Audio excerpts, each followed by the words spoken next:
Bonjour et bienvenue, voici notre tour d'horizon économique, géopolitique, sanitaire et boursier. Nous sommes le mardi 4 août. Pour comprendre comment tourne la planète finance, c'est sur la bourse au quotidien et nulle part ailleurs. Et l'épisode du jour s'intitulera Tic Toc, Tic Toc.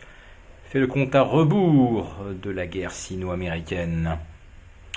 Oui, Donald Trump continue de mettre la pression sur la Chine et menace d'interdire l'exploitation de l'application TikTok.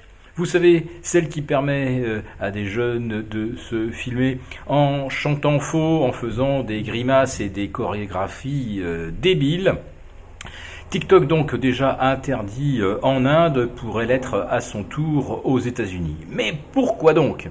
Bien, tout simplement parce que quand vous installez TikTok sur votre smartphone, eh bien cela donne accès à cette application chinoise, accès à votre carnet d'adresses, à tous vos médias, photos, etc.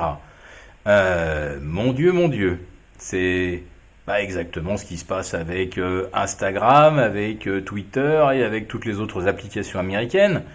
Ah bah oui, mais celle-là, elle est chinoise. Donc on ne peut évidemment pas tolérer qu'une application chinoise ait accès aux mêmes choses que n'importe quelle application américaine. Donc, il faudrait que TikTok devienne américain. Alors, c'est Microsoft qui va s'y coller. Microsoft qui va tenter de convaincre ByteDance, oui c'est un nom anglais mais c'est assez chinois, de lui céder la part correspondant donc à l'exploitation du système aux États-Unis. Autrement dit, pour dire les choses très simplement, au lieu d'être espionné par TikTok, vous serez espionné par Microsoft, c'est beaucoup mieux. Ouf! On respire.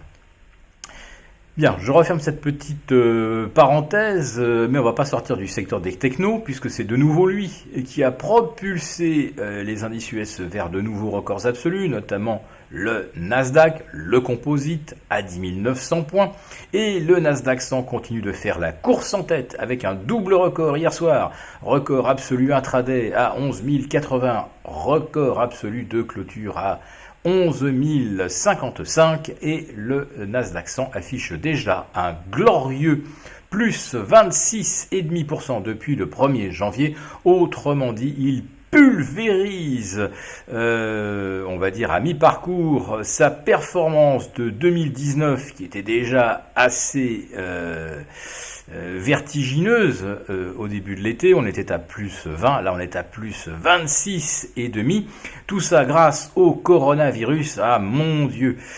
On aurait peut-être pu gagner jusqu'à 50% si une peste noire s'était abattue sur l'humanité et avait décimé 40 ou 50% des habitants de la planète. Là, malheureusement, c'est encore assez petit joueur. On doit en être à 600 000 morts. C'est une véritable rigolade. Allez, à la prochaine pandémie, là, le Nasdaq pourra aller chercher les 20 000. Ça a l'air peut-être cynique, mais c'est exactement comme ça que ça se passe. Les technos, eh bien, ce sont les champions du stay-at-home economy que moi je requalifierais de no-life economy, parce que quand on est chez soi, qu'on ne peut plus aller voir ses proches, ses parents, ses lointains vieux oncles et vieilles tantes, qu'on ne peut plus aller à l'étranger, qu'on ne peut plus aller au musée, qu'on ne peut plus aller au restaurant. Pour moi, c'est vraiment de la no-life, c'est une vie de merde. Et si les technos sont les champions de la vie de merde, eh bien, tant mieux, mais j'espère que ça ne durera quand même pas trop longtemps. Voilà, le Dow Jones et le S&P eux sont toujours un petit peu à la traîne. Le S&P à 3300, qui s'est donc éloigné de la zone dangereuse disons que on était au bord d'un retournement en cas de rupture des 3002 et voilà, on s'est redonné de l'oxygène. En ce qui concerne le CAC 40, eh bien lui, il n'y arrive pas. Il tente de repasser les 4009, c'est-à-dire l'ancien support, mais ça ne passe pas. Le CAC 40 qui a donc validé la cassure de son support oblique et de la moyenne mobile à 50 jours. Donc tout ça, c'est techniquement baissier. Le problème, c'est que le Nasdaq le CAC est pour l'instant tout seul à valider techniquement un scénario plutôt baissier, alors que le Nasdaq, lui, nous annonce un été radieux, une poursuite de la hausse funiculaire, une hausse typiquement TINA, there is no alternative.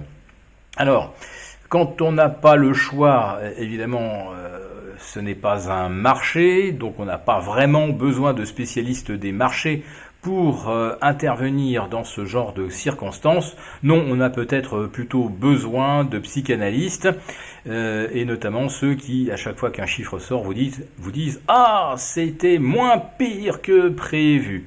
Et oui, l'athlète a les deux jambes cassées, les rotules à l'envers, mais à la radio, finalement, la fracture est moins sévère que prévu et les rotules, on va peut-être pouvoir les remettre en place et après 6 mois de réduc, il pourra se remettre à trottiner. Oui, mais on continue de le valoriser comme s'il allait mettre la pilée à Usain Bolt. Et là, il y a quelque chose qui est complètement délirant. Voilà, un athlète avec les deux genoux cassés, les tibias en miettes, aujourd'hui, il vaut plus qu'un Usain Bolt en pleine forme. Alors jusqu'où ça va continuer? Eh bien, on va le demander au psy des marchés. Voilà, eh bien, tic-toc, plus que 24 heures avant notre prochain rendez-vous quotidien. On vous retrouve avec plaisir et si cette vidéo vous a plu, n'hésitez pas à nous mettre un pouce.